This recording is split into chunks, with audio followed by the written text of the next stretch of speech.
I'm absolutely convinced what we need in our families more than anything else are men and women who are putting on the new man in the power of God.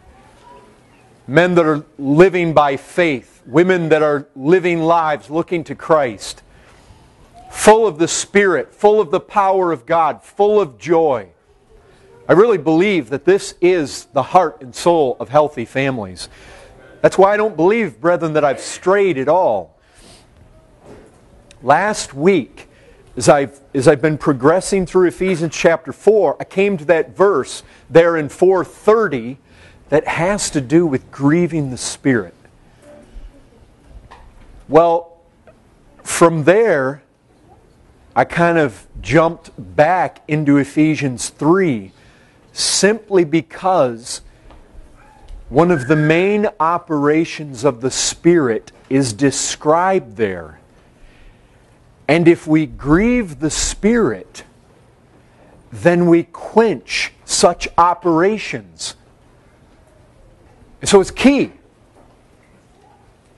If we live in families where the Spirit of God is quenched, true Christians though you may be,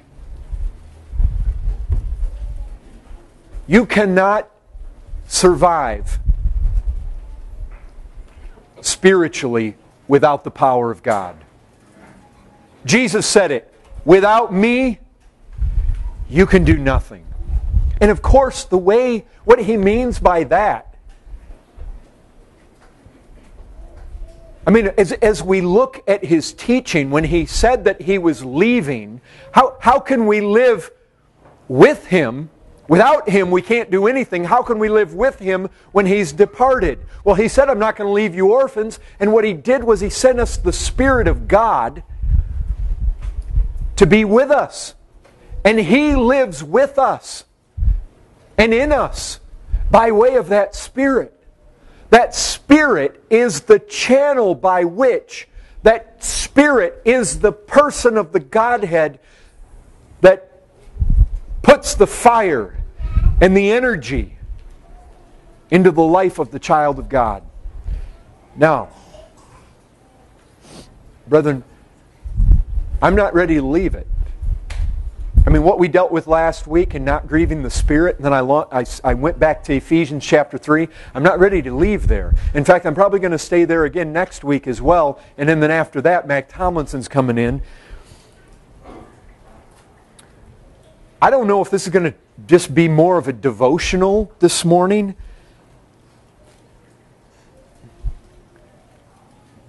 I don't know what this is going to turn out to be. I know where I want to go with it. And where I'd like us to go right now is back. I mean, there's that simple passage there in Ephesians 4:30.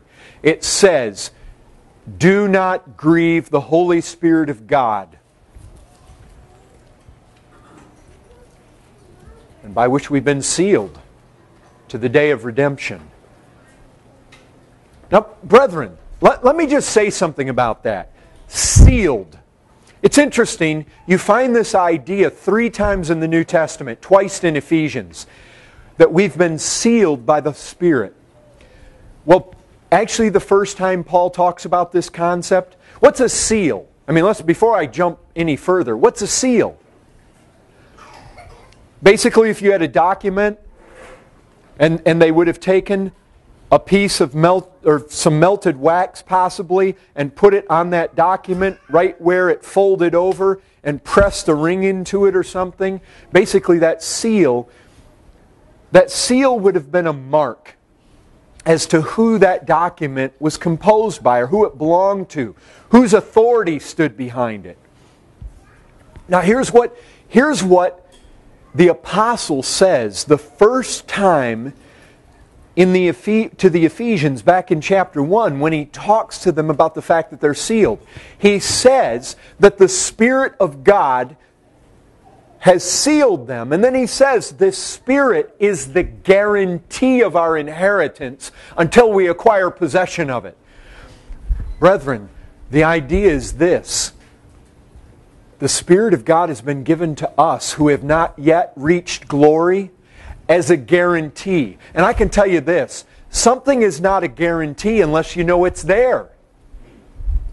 It's basically the idea of a down payment. It's basically the idea of that prepayment that's made that guarantees that all the rest is going to come.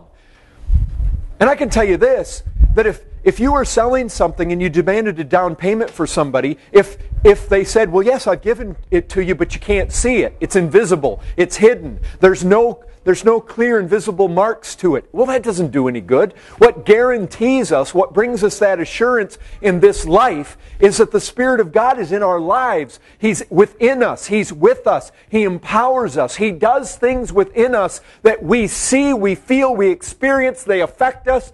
And in so doing, we look at that and we say, wow, I'm one of the Lord's.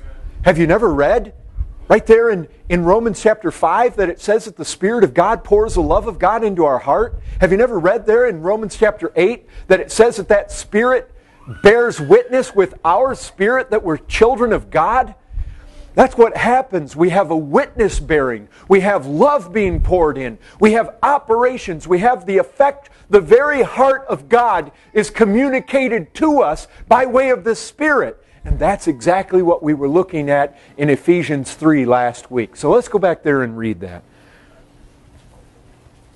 Ephesians 3:14. You see, brethren, the reason I jump back here is because if we grieve the Spirit who pours the love of God into our hearts, if we grieve the Spirit who proclaims to us that we are children of God, if we grieve the Spirit who makes the love of Christ comprehensible, then His fiery influences are quenched.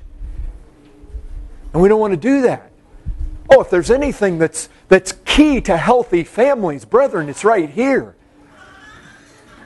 I'll tell you this, the most transformed families, the most growing families, the most blessed families are where the Spirit of God is most powerfully and actively demonstrating His influences. No question about it, brethren, we want to be sensitive that we do not grieve Him. So let's go back there, Ephesians 3:14. For this reason I bow my knees before the Father, from whom every family in heaven and on earth is named, that according to the riches of His glory He may grant you to be strengthened with power through His Spirit in your inner being, so that Christ may dwell in your hearts through faith, that you, being rooted and grounded in love, may have strength to comprehend with all the saints what is the breadth and length and height and depth, and to know the love of Christ that surpasses knowledge, that you may be filled with all the fullness of God. Now, brethren, I don't know whether it occurred to you just now, but this is a prayer. Do you all see that? Paul is bowing his knees in verse 14. Why? Because he's praying. This is a prayer. You bow your knees when you pray. He's lifting up the Ephesians in the sight of God. He's praying for them. Brethren, let me ask you this. Why? Why do you think he's praying for the Christians at Ephesus? Brethren, probably because as an apostle who had visited many churches and started many churches and planted many churches, and as one who was a Christian himself, he likely understood that the people at Ephesus were just like you and me. Struggling people.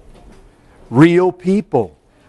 Brethren, I think sometimes we can get to thinking that because somebody, the Ephesians, there they are, they're addressed by an apostle of Jesus Christ.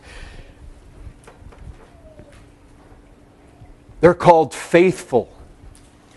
Sometimes, and I think sometimes we get the idea, because people are mentioned in the Bible, and they lived a long way away, a long time in the past. And because we don't know them personally, we can make super Christians out of them. We can think them to be something that they weren't. You know what?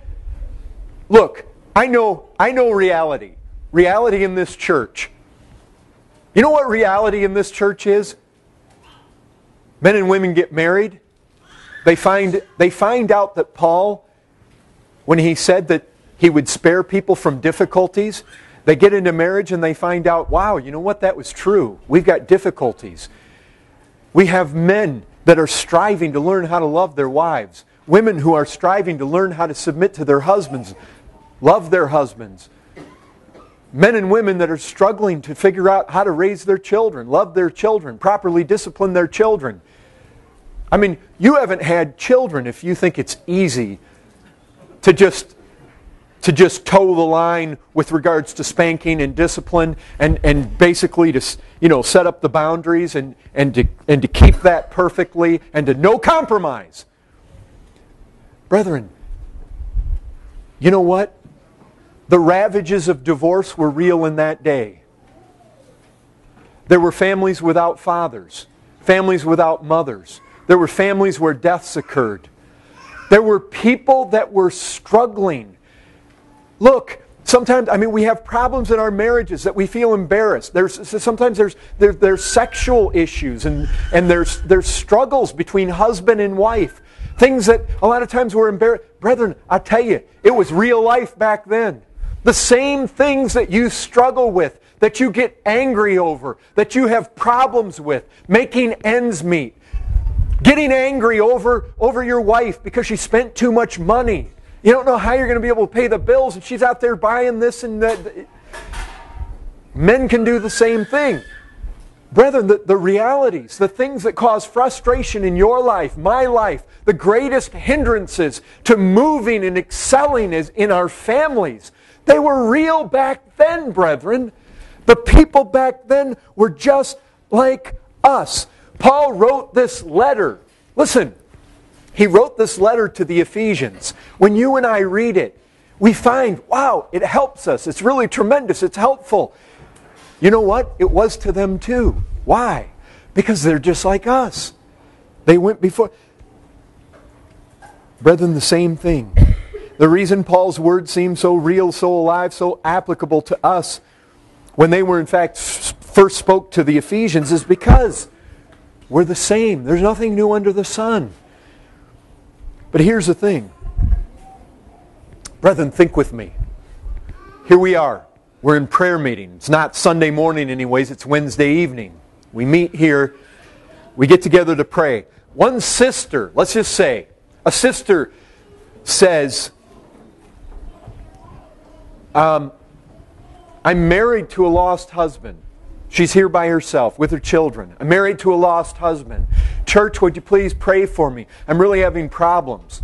Maybe the husband hits her. Maybe the husband is just lazy. Maybe he's a heavy drinker. Just any number of these kind of problems can come up. Brethren, think about how we typically pray. How do we typically pray? Think, how would you... We have several brethren and they pray, Lord, please help our sister. Nothing wrong with that. That's good, that's fine. What I'm about to say is just an example. I've been to prayer meetings for the last 20 years of my life. I've heard lots of them. I know how the brethren pray. And I'm not fault finding at all. It's fine, it's good, it's well. We'll get together and we'll pray. And there are different levels of maturity, obviously, in the prayers that come forth. But how often the prayer is, Lord, bless them. That's a very common thing. Lord, bless them. That's kind of where the new Christian goes. There's not a whole lot of depth there, but just bless them. Lord, help them. Lord, our sister, we recite back the things that are happening. Lord, please protect her. Lord, give her, correct. A lot of times we just pray, correct the problem, Lord. She's got a lazy husband, make him work. She's got a drunk husband, make him quit. He's got a husband that beats her, make him stop. Lord, save him. Those are very common ways to pray. Listen, you know this is true.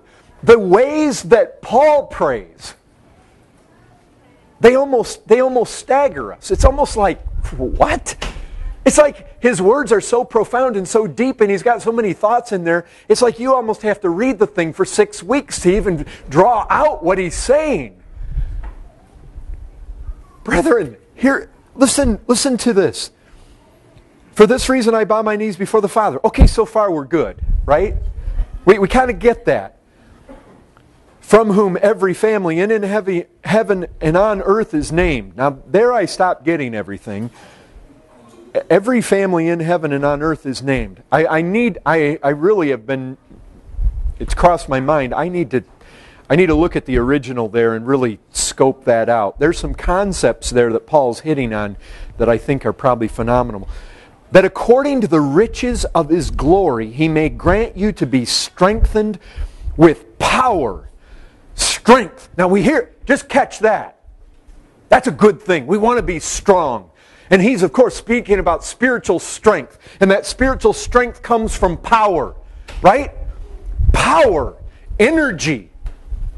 Power is what brings strength. Through His Spirit. So the Spirit is that person who dispenses this power of God to us. So that Christ may dwell in your hearts through faith, that you being rooted and grounded in love. And so, He's saying this stuff. Christ may dwell in your hearts through faith. We get that. By faith, He dwells in us. And He dwells in us by this very Spirit. You being rooted and grounded in love. So it's like you're planted. You're a plant of God's planting, and you're planted in the soil of love. And in this soil of love, with by faith Christ and His Spirit dwelling within you, the Spirit who is this power giver that gives strength to do what? What's all this strength about anyway? Verse 18, may have strength to comprehend with all the saints what is the breadth and length and height and depth, and to know the love of Christ that surpasses knowledge, that you may be filled with all the fullness of God. Now, brethren, this is the way to pray. Because let me tell you something. Think with me here. Think with me, brethren. Think with me. You got a mother. This is real life. A mother who is about going over the edge. Her head's about going under the water. Here she is. She's trying to figure out how to be a mother. She's trying to figure out how to raise some little children. She's trying to figure out how to dish out her time.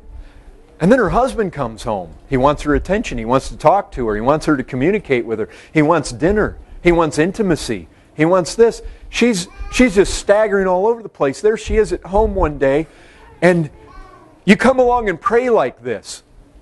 Come along and start. I call her up pastorally. Sister, I know you're struggling here. I'm going to bow my knees before the Father. I'm going to begin to pray to Him from whom every family in heaven and on earth is named. That according to the riches of His glory may grant you to be strengthened with power through His Spirit in your inner being, so that Christ may dwell in your heart through faith. Sister, that you being rooted and grounded in love may have strength to comprehend with all the saints what is the breadth and length and height and depth, and to know the love of Christ that surpasses knowledge, that you may be filled with all the fullness of God. Now, I don't know, typically, but I'm thinking that if I just rattled that off, it'd just be like, whew. It's kind of like, come, that's nice, brother. But I think she gets off the phone and she goes back to being overwhelmed, right?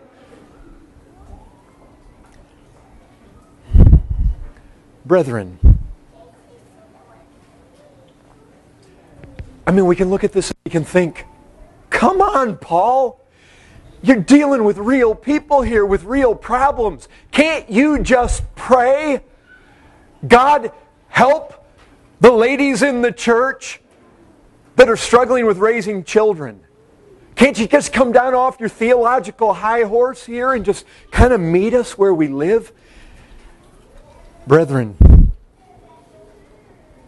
I can only imagine Paul might answer something like this. You read it there. 1 Thessalonians, we were in chapter 5 today. But back in chapter 2, he had a nursing heart like a mother who nursed her children. He says that He was like a father to His children. I'll tell you this. He'd come along and He'd say, "Oh, my precious, precious children, in the midst of all your struggles and trials, do you not realize that the reason I pray for this way, I pray this way for you, is because this is exactly what you need more than anything else." Now, it's true there may be complexities here and there may be depth here, but brethren, this is what we need more than anything else. If you could just comprehend. Brethren, I want you to see what's going on. Paul is praying for comprehension. He realizes this. He realizes that when that mother in that place is sitting there with those children in that home, with her certain set of struggles and trials, or that man, as he's trying to make ends meet and provide for his family, lead his wife, love his wife, lead his children, instruct his children, in all these things, as he feels his failures, he feels the struggles of the flesh, he feels these things, singles that are trying to keep single and do it with contentment. As you feel these struggles of life, what Paul breaks in there and says, look, it's fine to pray that God bless one another. It's fine to pray that God help one another. But what you folks need more than anything is what I'm praying for right here. You need a comprehension of certain realities. That if you could just see them, if you could feel them, if you could touch them, if you could have the hope in those things, you would come back to this world's cares and troubles, as one has said, like giants refreshed with new wine, caring nothing for anything that might happen. Christ would be so sweetly and blessedly within you that you could bear the burden and think nothing of it. Brethren, that's precisely where Paul is going. That's what he's praying for. The ability in you, in me, to be able to comprehend the greatest realities. The love Christ has for His chosen people. Brethren, what was it said in that song? Lord, it was that last stanza of Hark the Herald Angels Sing. It said something about, Lord, don't deny me yourself. Brethren, the love of Christ. It was Spurgeon that said that giant thing. He's right. Your problem, you will be like a giant refreshed with new wine if you'll be struck by the love of Christ. You see, Paul wasn't trying to drown us theologically. He was bypassing the lesser things, the more trivial things, and he was going right to the heart of the matter.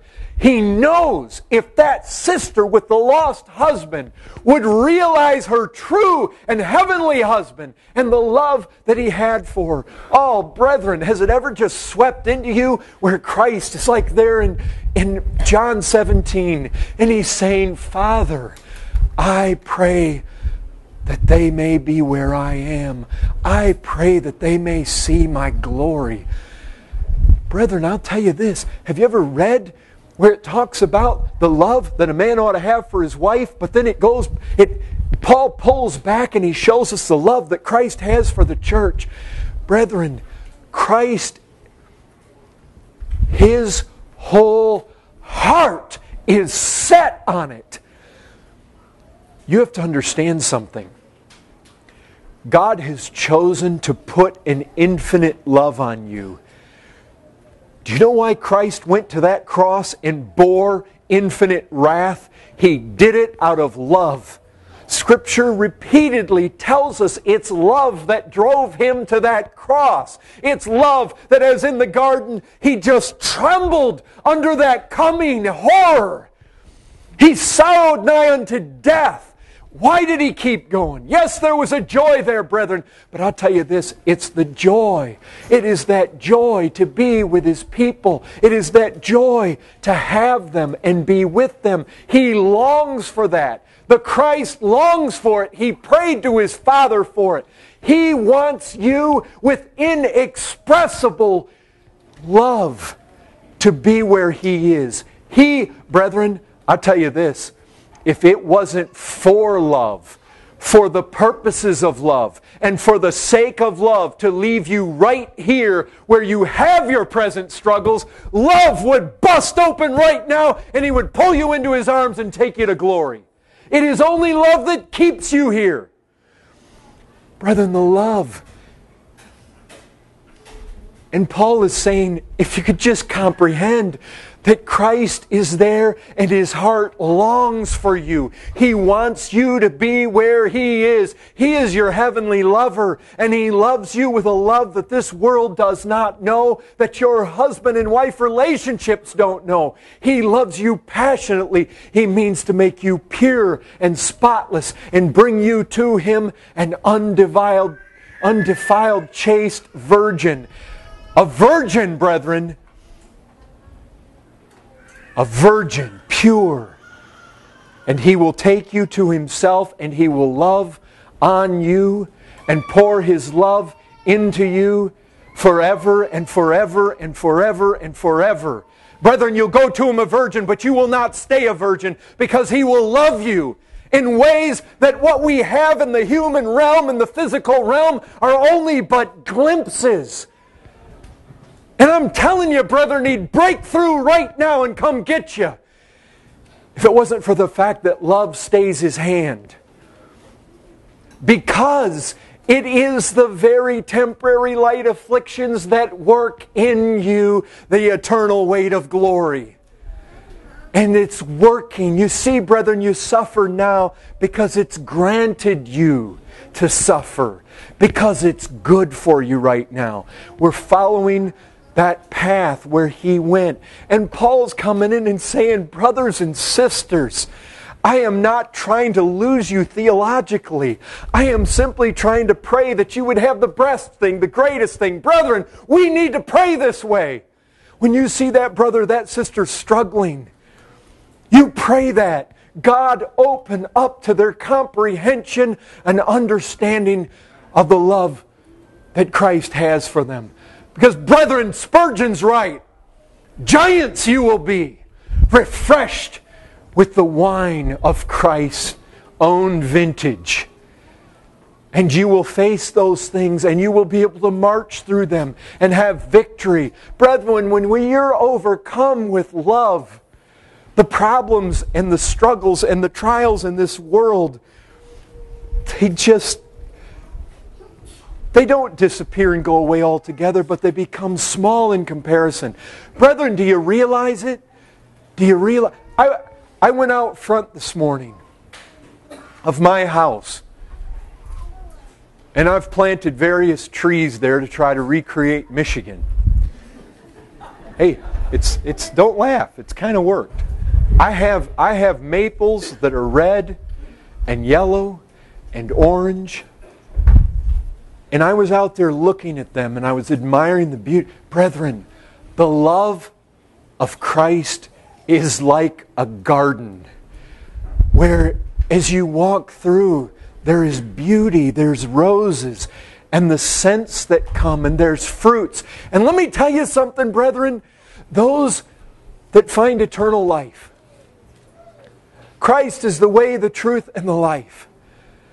Brethren, those that find Him are few.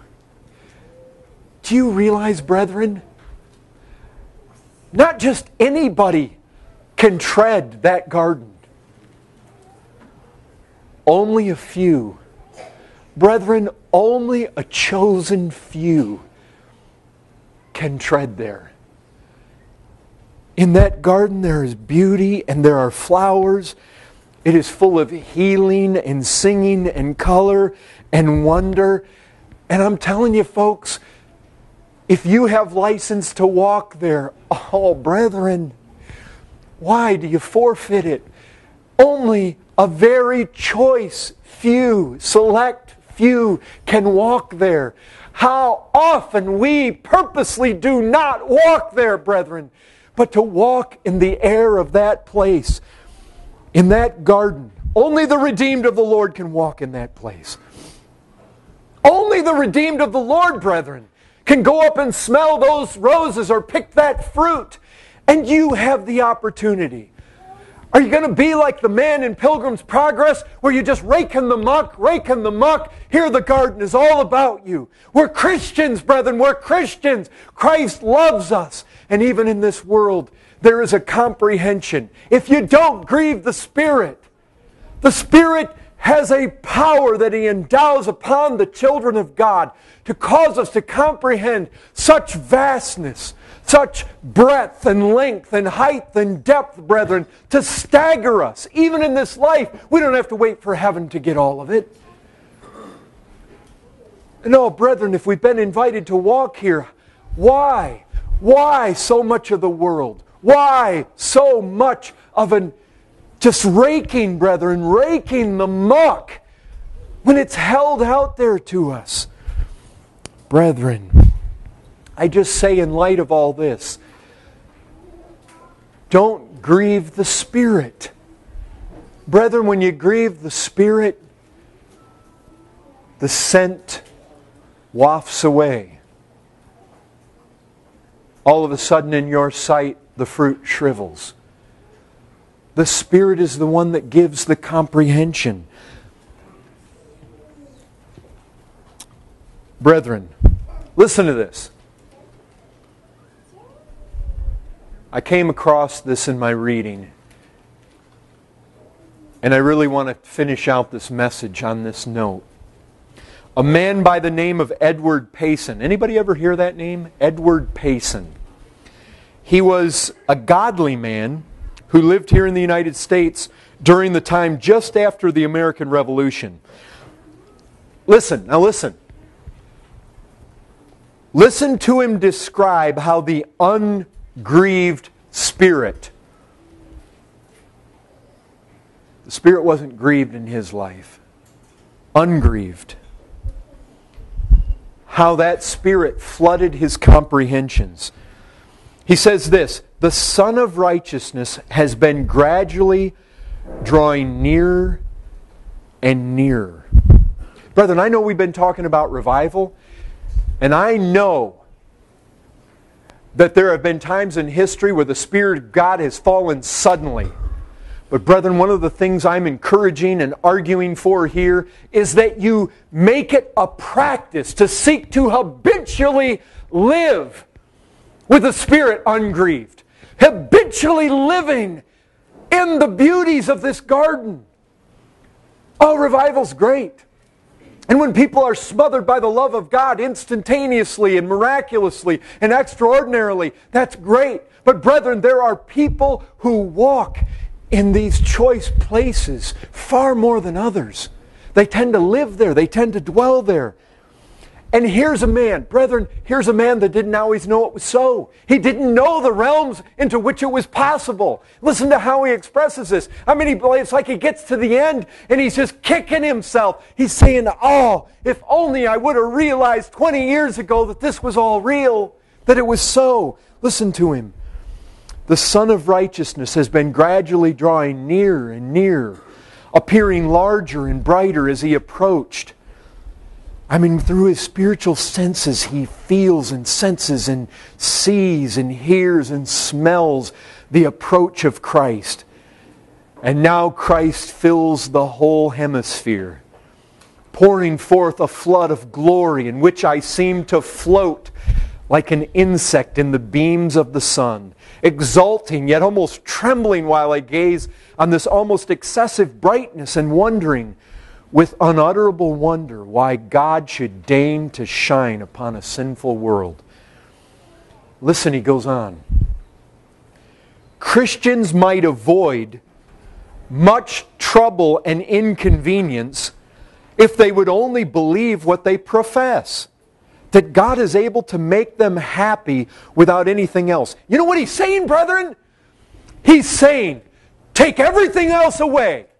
Take all your comforts away, all your enjoyments away, all your pleasures away, all your toys away, all the idols away, all the stuff. Clear it all out, all the relationships. And walk through this garden. And it's enough. It will make you happy with a joy that only comes from heaven, folks.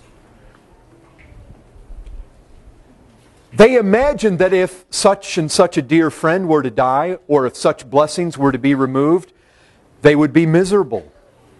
Whereas God can make them 1,000 times happier without those things.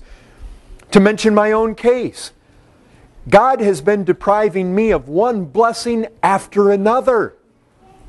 But as each one was removed, He has come in and filled its place. And now, when I'm a cripple and I'm not able to move, I'm happier than ever. I'm happier than ever I was in my life before or ever expected to be. And if I had believed this 20 years ago, I might have been spared much anxiety.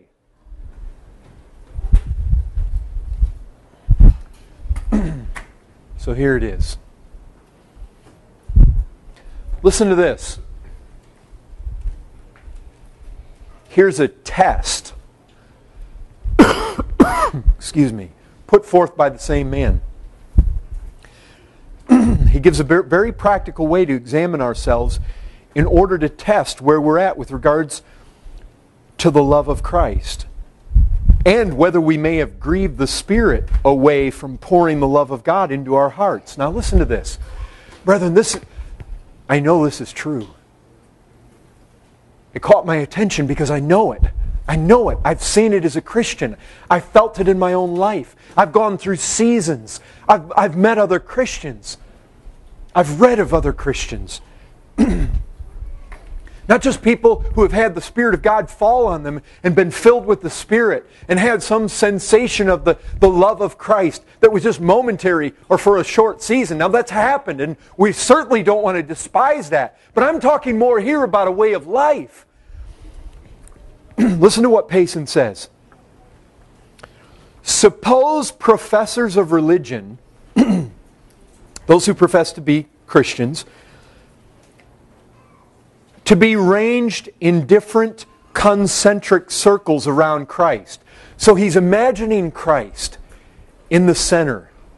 And then you have these concentric circles. A concentric circle is another circle with the same center. But they're getting bigger. Same center, which is Christ. There He is in the middle. But then you have these concentric circles moving out from there. And he says each of these concentric circles is like different Christians. Different Christians live at these different concentric circles, moving out and away from the middle.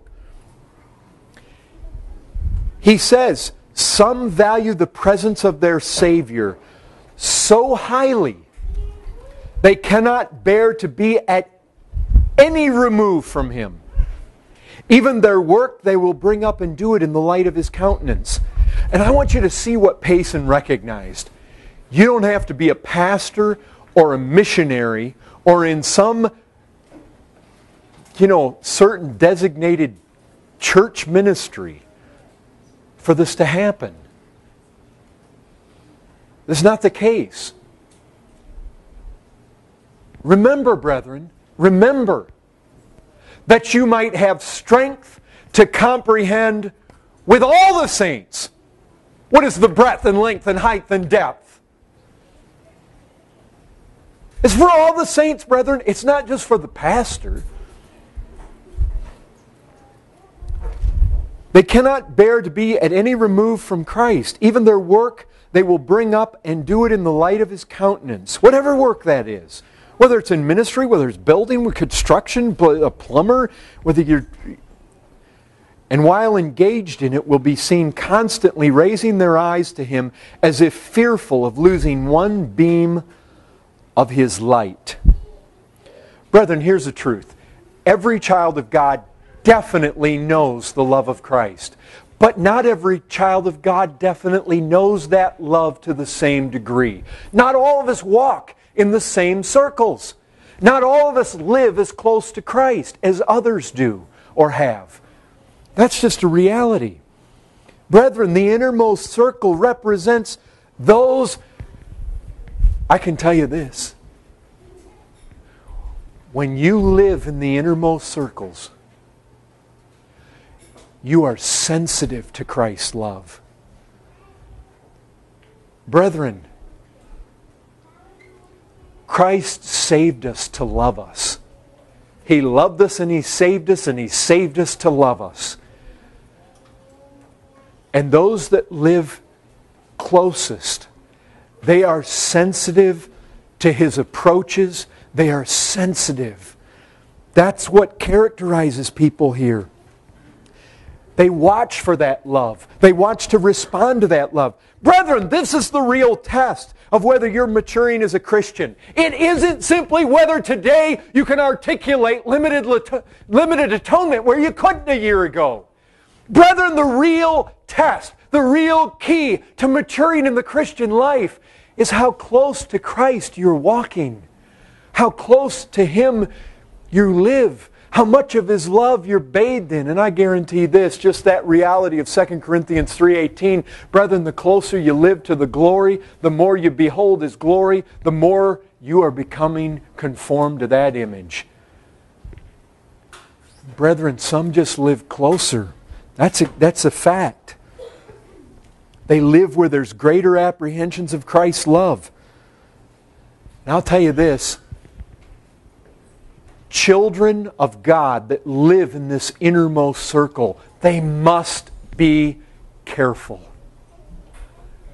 You say, what do you mean?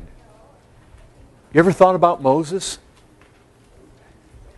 God would say, if I'm going to speak to one of the prophets, I may do it through a vision, through a dream. He says, when I speak to Moses, it's face to face.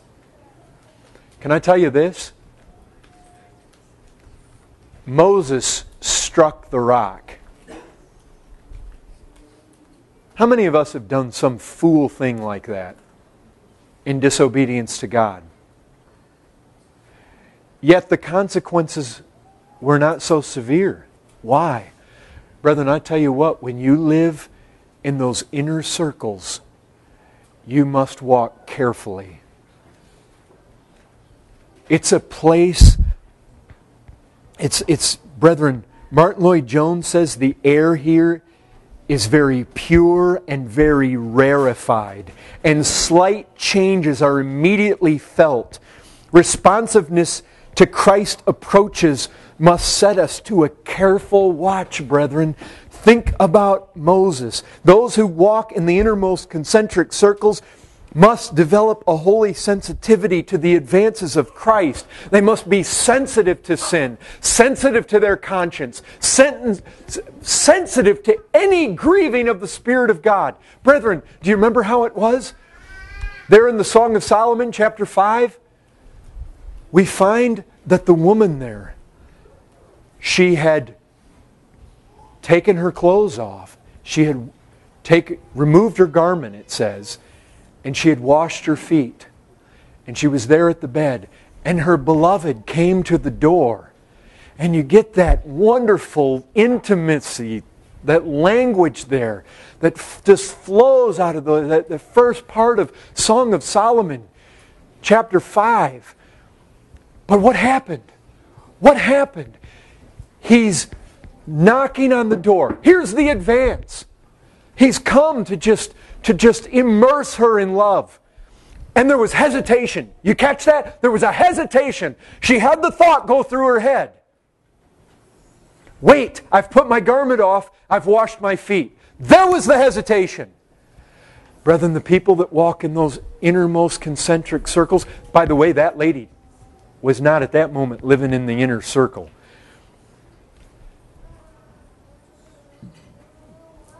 There was a hesitation. And when she got to the door, her beloved was gone. Brethren, I guarantee you there are times in life that Christ waits to smother you in His love. but you do not respond to His advances. You say, can you prove that from the Scriptures? Well, brethren, it's everywhere. But how about this? I mean, speaking to a church, speaking to a group of covenant people, not the lost, indiscriminate masses. He's speaking to a church, brethren. And He says, behold, I stand at the door and knock. And He says, if you will open to me, I will come in. And do what? Dine with you. Brethren, in that Near Eastern, Middle Eastern mindset, to have somebody come into your house and dine with you was a sign of intimacy. You know, in the Muslim world, for them to bring you in and have you for dinner in their home means that they are under an obligation now to protect you. Brethren, there's an intimacy I think that sometimes we don't feel in our culture. But Christ was saying, I stand here. Brethren, this is not... Those that have used that illustration for Christ calling the lost multitudes, that's just not simply what it's talking about. Don't use that verse in that context. That's not what it means. He's speaking to His covenant people, and He's saying, look, I stand here. He just got done saying, those that I love, I chasten. And He's saying, I stand here. He's been talking to those He loves, brethren. How often... But I can tell you, well, I don't want to jump ahead of myself, but brethren, to live in this inner circle, here's what it takes. The slightest tug of heart. I mean, you're sitting down to a meal, and you feel, Christ wants me to fast. He wants me to go be with Him. You're laying down on your bed. You feel, Christ wants me to put my clothes on and go out and walk the fields and commune with Him. You feel you're at work, you're in the middle of something, but you feel like God wants me to pray right now. The Lord is calling me. And brethren, we put it off. No, just not yet. But then when we go there, it's like the young lady. She goes to the door and He's gone. Brethren, that happens. That happens when you put off the loving advances of a lover. That happens. That's how we cause grief. Brethren, it's not like Christ is somehow foreign and far removed. He's a lover of His people. And when two lovers, we know what grieves. Two people that are in love. We know where that grief comes from. We know the kind of things. Brethren, when one lover is making an advance to another and it's put off and it's resisted, or something is deemed to be more important, then we come to the door and He's gone. Boy, if we would have gone right when He called us. He was calling us to His Word. He wanted to speak to us. And when we get there, well, it's not there now. Brethren, if we're going to live in the innermost concentric circles, there must be sensitivity. Sensitivity, brethren! Sensitivity! Too many of us have too much noise, too much clutter. We can't hear when He's knocking at the door. And brethren, you know how it is. When two people are in love, sometimes it's just what? It's just you catch a glance from one another, right? I mean, come on, you that are married, it's just a look. It's a fleeting glance of the eyes, and you saw something in your wife's eyes or your husband's eyes. They just shot back to you, I love you. Brethren, Christ is the same. And His ways of communicating His love are manifold. But brethren, so often we got so much noise, we don't hear His voice. We don't hear the knock. Or we're so preoccupied with other things. Brethren, Payson's describing the people in these innermost circles not as reading their Bibles perpetually, but it's even when they're in the workplace, they're constantly have their eyes lifted up. Lord, is this pleasing to you? Lord, is this right? They're constantly talking. They're constantly singing. Their minds are constantly set on things above. They're constantly looking there. They're constantly going there. They're afraid. They don't ever want to get to the place where they look up and, where is He? Well, he's gone. Or I've drifted away, I've wandered away. There's a fear, brethren. There's a fear to live in this circle.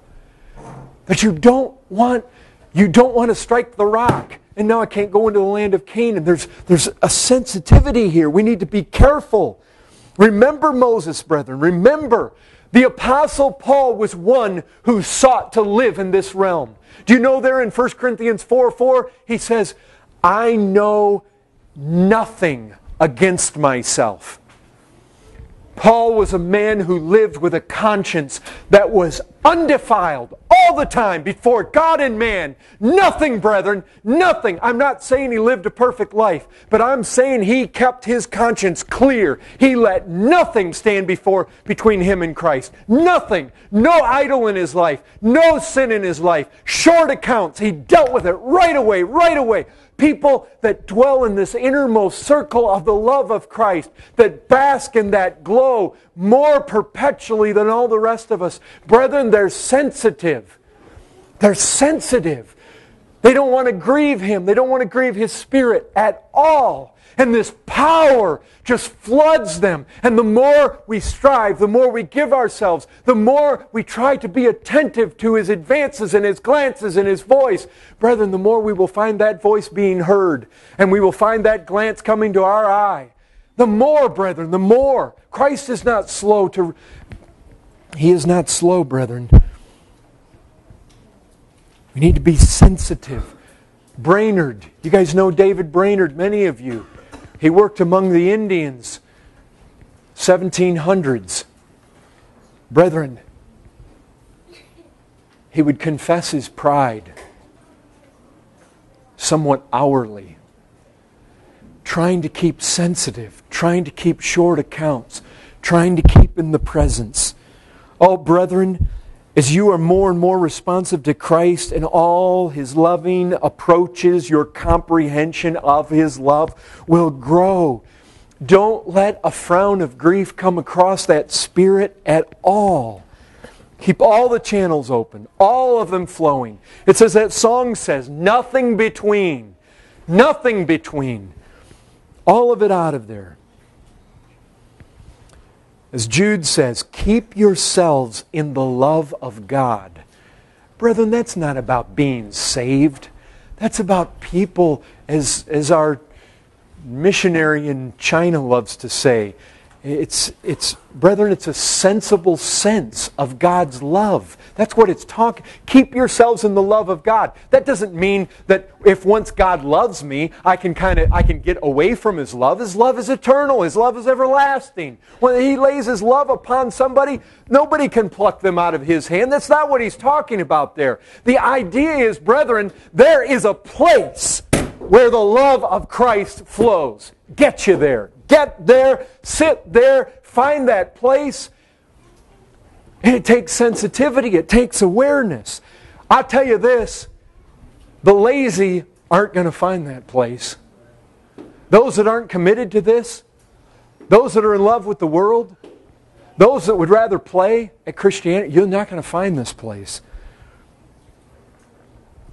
Keep yourselves sensitive. Keep yourselves alert in this rarefied air, brethren, of the inner circles. But then, here's Edward Payson. Others, to be sure, would not be content to live out of Christ's presence, but they're yet less wholly absorbed by it than these first ones, and may be seen a little further off, engaged here and there in other various callings, their eyes generally upon their work, but often looking up for the light which they love. You see, people, as we fall and we move further out of these concentric circles, the Spirit's work is somewhat more resisted. We allow somewhat more of the grieving of the Spirit. People in this category allow more noise, more distractions. Christ knock at the door. It's less obvious. It gets mistaken for other noises. Their minds tend to stray from Christ for longer periods. The young lady from the Song of Solomon, at least at that point there where she put off her lover, she seems to live in, at least at that moment, she was in more of these outward circles. Brethren, you know what happens to get us into there's a hesitation in our obedience. There's a hesitation in our love. Isn't that what happened? That lady, when her lover came to the door, she hesitated. Isn't that what happened? She got to thinking, well, I put my garment off, I washed my feet. There was a hesitation. Brethren, that is often what characterizes, what the difference is that characterizes those in the innermost circles from the outermost.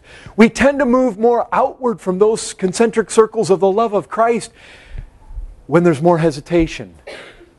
There's more justifying that which probably isn't good in our life. They may be somewhat neutral things, but they're just stuff. They're just filler.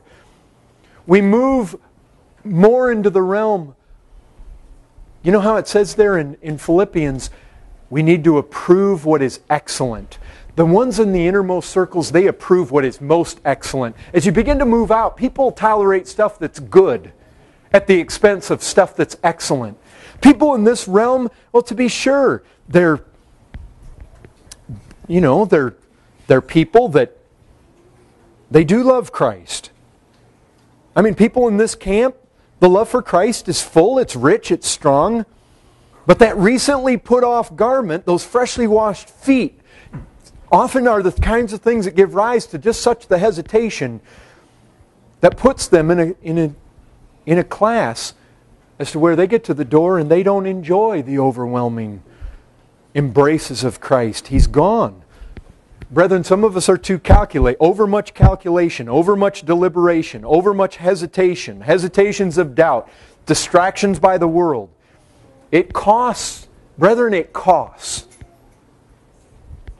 But moving outward still, Payson goes on to describe this last category. He says this, a third class beyond these, but yet within the life-giving rays. I mean, in his estimation, as he lived his life, when he's writing this, he's at the end of his life, he's observed there are people who are genuinely saved.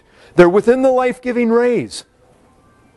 It includes a doubtful multitude, many of whom are so much engaged in their worldly schemes that they may be seen standing sideways to Christ, looking mostly the other way, and only now and then turning their faces towards the light.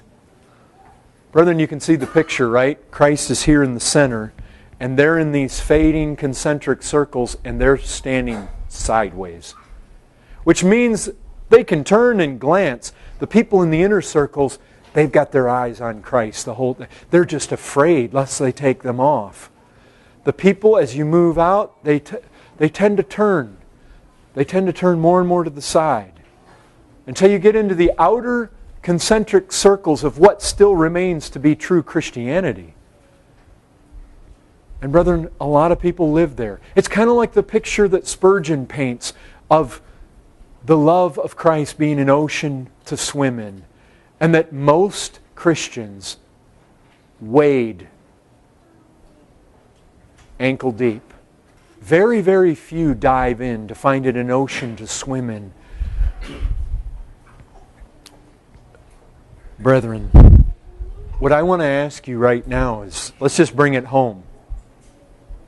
Where are you at? I mean, is this true of you? Where are you living? What are you content with? Brethren, what happens in our life? Can I tell you this? Look,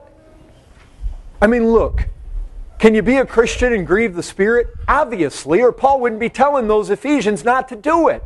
Can you grieve the Spirit and then His fiery influences are quenched? And now this power doesn't flow in us to comprehend this love? Obviously, brethren. That's why there's danger in quenching the Spirit. That's why there's danger in grieving the Spirit. We wouldn't be told not to do it if it didn't matter. It does matter. It greatly matters. But think about grieving the Spirit. Think about it. What happens? Brethren, I can remember one time as a kid. My brother and I, we went to this carnival up there in Michigan. And we got on it, and this is kind of this thing that went around in circles. And what made it fun was that once it got going around, it would shoot you way up in the air.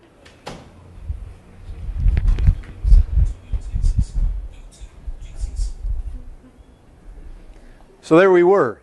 My brother and I got in this thing, we're spinning around. Every time we went around by the ride operator, he'd shout something at us. All the other cars are going up. Ours we wouldn't go up. We just kept going in circles. I mean, what made the ride fun was, in fact, he got to go up in the air. But he kept shouting something. We couldn't hear him. So we're moving around, moving this way, going over here. We thought he wanted us to move further in, further out. We're moving all over. We're doing all this stuff. In the end, the ride's over and we never got to go up. But you know what? That's a lot like a lot of Christians. You know what he was saying? Pull the safety bar back. We never did hear it. But it's like that with a lot of Christians. Brethren, you're being told by the apostle. He's the ride operator. You're on the ride. He's shouting to you. Don't grieve the Spirit. Pull into the inner circles that you might comprehend the love of Christ, the vastness of it, to be filled with all the fullness of God. It'll bring you power, folks. It'll help you. It'll pull you through this life. It'll pull you through the problems. Brethren, what does grieve the Holy Spirit? And it comes back to this aspect of love. It really does. Somebody will come along and say, well, the only possible thing that could grieve the Holy Spirit is sin. You know what I find? I find even when there's sin, such as, remember the prodigal son? He lived in all sorts of sin. And when he came back to his father didn't meet him with a grieved smile. Remember, what grieves the Father, grieves the Son, grieves the Spirit. They're all one as far as what grieves them. What grieves the Spirit would be the same thing that grieves the Father. But here's the picture Christ is painting for us of the Father. Despite all the sin, the Father did not welcome him back with a frown of grief. There is joy in heaven over one sinner that repents than over 99 that need no repentance. Brethren, you cannot just nail it down to the fact that sin... Brethren, but you see, it comes back to the intimacy thing. The Father's rejoicing because here comes one now, a repentant sinner that's seeking the intimacy, coming back, returning to the Father. The Father throws his arms, kisses, robes, sandals, fatted calf, rings on finger. Brethren, it's intimacy. You want to know what grieves the Spirit? Listen to this. You say, well, certainly not keeping His commandments. Yeah, but He says, listen to how He says it. Yes, that's true, but that's not all the truth of it. The truth is, if you love me, keep my commandments. Even there, Christ is making it an intimacy thing, a relational thing. He's appealing, brethren. If you love me, keep my commandments. I'm not so much interested in people walking around through life who coldly and mechanically just try to be law keepers. I'm looking for people who are... It's like these people in the innermost concentric circles. They're afraid, they fear, lest they should fall out of His love, out of His loving beams, out of His gaze, out. Keep yourselves in the love of God. The reason that they're wanting to be so meticulous is lest they should have any cloud come between them. Brethren, when that's what drives you, look how pleasing that is to Him. Brethren, He says... Have you ever read what was said of the Ephesian church there in Revelation chapter 2? Brethren, they were a good church. They were good. If you go through the list of everything that Christ says positively about them, they are a tremendous church. But in the end He says this, despite all that looks tremendous, despite all that may seem to the contrary, you've lost your first love. And that I hold against you. Brethren, you want to know something that grieves the Spirit? When you begin to lose this first love, that in itself is grieving. It's grieving. Brethren, when you look at these things, where are we? Where are you? Where have you been? Where have you been living? Brethren, if we can press in, press upward, Brethren, I not only love reading about these guys that just had this, this burst of love come upon them, but these men, these women who lived year in, year out in the blazing glory. Samuel Rutherford, I just end on this. Spurgeon says of him, old Samuel Rutherford used expressions sometimes so rapturous. Spurgeon says, I won't even quote them. And here's why. Spurgeon said, love letters are not to be read in the streets. And the words which souls inflamed with heavenly fire sometimes use towards Christ are not fit for public repetition. For there are passages of love, there are sweet embraces of affections, of which we must not tell. For this were to commit treason, such as Paul might have done if he had told on earth those things that he had heard in heaven, and which it would not be lawful for a man to utter here. Brethren, do you know anything of that? Do you know anything of such words, such exchanges between you and Christ, that it's almost unfit for the public? They're there in the inner circles, that you might be able to comprehend with all the saints, that you might be able to press into these inner circles. That's what that means. Brethren, the power of the Spirit of God is there. Don't grieve Him. This is your life. This is it. Basking in the glow of Christ's love is it. That's what fills us with all the fullness of God. You can't go in further. There's no more further in than the innermost circles, brethren. Now we will get swept, unless it's just to go into Christ Himself, which we are in there. We'll just be swept off into glory forever and ever, just to be ravished by this love. Well, I'm sorry, I can't. I can guarantee you there is a glory here to be brought out that I feel I fail tremendously to be able to do. But seek to dwell on these things. Go after them. Brethren, walk carefully. Strive to know nothing against yourself. Nothing at all. Be careful. Don't hesitate. When Christ beckons you, go at once. When He calls you to prayer, jump. When He calls you to the Word, jump. When He calls you to fast, move, brethren. When He calls your name, don't be slow. Here am I. When He puts that tinge in your conscience, don't go that way. Brethren, don't go that way. When He knocks at the door, run to that door and open it. May God help us. You're dismissed.